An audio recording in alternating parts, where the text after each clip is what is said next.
Queridos amigos, sejam bem-vindos a mais um vídeo no canal Poptopia. Eu sou Daniel e no vídeo de hoje eu vou comentar esse lançamento da Panini, Wolverine e Nick Fury Conexão Scorpio. Essa edição, ela na verdade reúne 3 graphic novels, né? Com artistas de peso envolvidos na produção dessas histórias. Aqui a gente tem a Conexão Scorpio de 1989. Depois a gente tem Escolhas Sangrentas e também tem uma edição chamada Ascensão de Scorpio de 1994. As 3 histórias têm em comum o Wolverine e o Nick Fury lidando com um cara que é o Scorpio. O Scorpio é um vilão que tem bastante ligação com o próprio passado de Nick Fury e a SHIELD. Ele, inclusive, durante um tempo, o Nick se passou pelo Scorpio para desbaratar uma ação terrorista que estava sendo organizada aí pelo Zodíaco, né? Acontece que nessa história, ela começa a Conexão Scorpio com o Wolverine lidando com o desaparecimento de um amigo dele. Esse amigo é um aborígene da Austrália e ele foi vítima de um atentado terrorista enquanto executava uma missão para a SHIELD.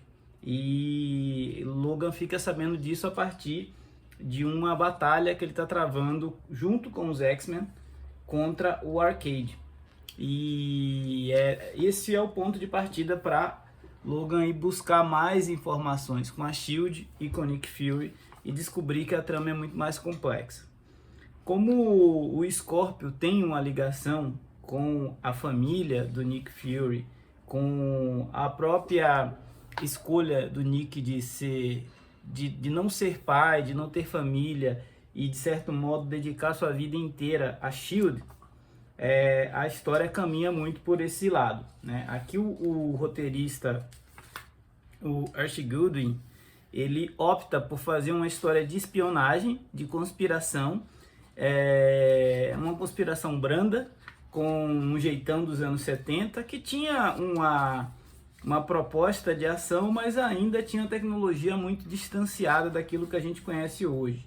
Então, até a ameaça do vilão é uma ameaça que pode parecer algo muito simplório, mas que para a época fazia sentido. Em resumo, Wolverine e Nick Fury Conexão Scorpio é um conjunto de boas histórias do Logan, onde a gente vai conhecer um pouco mais dessa relação dele com o Nick Fury e até mais também sobre o Nick Fury, um personagem icônico da Marvel que tem poucos quadrinhos lançados aqui no Brasil e permite que a gente conheça essas outras facetas, inclusive de épocas onde os 2 personagens não eram tão hypados. O Nick Fury não tinha a cara do Samuel L. Jackson e o Wolverine não tinha a cara do Hugh Jackman. Então a gente olhava para os personagens como eles eram nos quadrinhos e ainda não tinham atingido o máximo das suas famas como hoje eles são. Então as 3 HQs também têm essa proposta de consolidar o papel deles no universo Marvel. E a diferença de momentos, a gente percebe que cada uma das histórias mostram eles em fases distintas, né? E o amadurecimento disso, a forma diferente como eles se tratam. A primeira história tem muito mais respeito entre Wolverine e Nick Fury. Na segunda ele já tem uma certa animosidade, uma certa rivalidade. E na terceira parece que um pouco da confiança, ou muito dessa confiança se perdeu e eles são tratados quase que como rivais, né? É bem interessante ver isso. E Nick Fury. A outra história trata-se de Escolhas Sangrentas, que também já tinha sido publicada aqui pela Editora Abril, lá naquele formato de graphic novel, num formato meio que de álbum, acho que lá entre 81 e 82, por aí.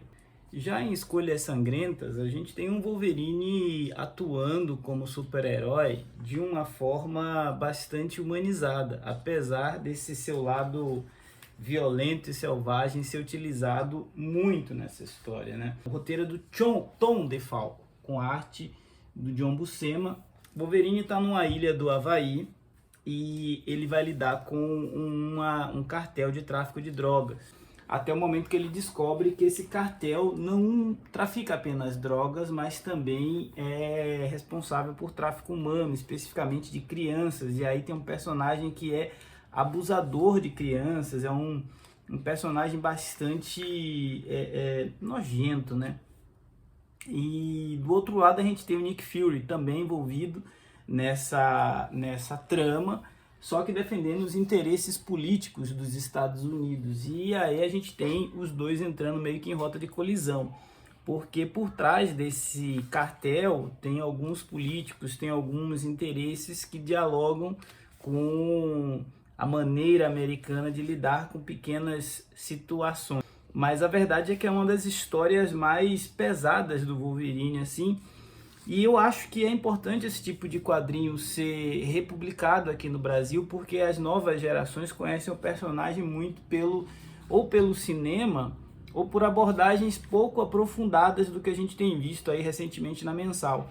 Aqui, Tom DeFalco consegue, aliado à fantástica arte do Sal Buscema, explorar essa faceta do Wolverine que transita entre a fera e o homem honrado, entre a violência desenfreada e o cara racional que quer proporcionar algum tipo de bem-estar, de justiça para as pessoas que ele considera ali importantes ou vulneráveis, vamos dizer assim. Uma história bem escrita, bem produzida. Eu acho que o ponto baixo aqui dessa história é ter um desfecho, não sei se previsível, mas um desfecho que o roteirista foi pelo caminho mais fácil, de punir o vilão com algo ali muito simples, né? E por fim a gente tem Wolverine e Nick Fury, a ascensão do Escorpião. Das 3 graphic novels, essa era a única inédita realmente aqui no Brasil, escrita pelo Howard Chaykin, com arte de Shel McManus. Essa já é uma tentativa, né, de rememorar lá a conexão Scorpio. Traz o Scorpio que tem ligação com a família do Nick Fury de volta para a trama, né, coloca o personagem de novo como uma ameaça, não só para a SHIELD, mas também para o Wolverine. E aí a gente vê uma história um pouco mais truncada, uma história muito mais tentando emular o estilo de super-heróis dos anos 90, com o Wolverine do nada aparecendo em um país lá do leste europeu, que é o país onde o Scorpio resolve atuar. Enfim, das 3 histórias foi a que eu menos gostei, mas tem um background legal de mostrar Wolverine e Nick Fury como os dois são diferentes, apesar de buscarem objetivos muito parecidos. Então, o saldo dessa mini antologia de 3 graphic novels é bastante positivo, e eu acho que é o tipo de quadrinho importante para a gente ter, né, disponível aí para os fãs do Logan apreciar outras histórias clássicas do personagem. Esse foi o Poptopia de hoje. Se você não for inscrito, se inscreva, ajude esse canal a crescer e ganhar relevância nesta concorrida plataforma. Afinal, falar de bi é sempre bom. Forte abraço e até a próxima.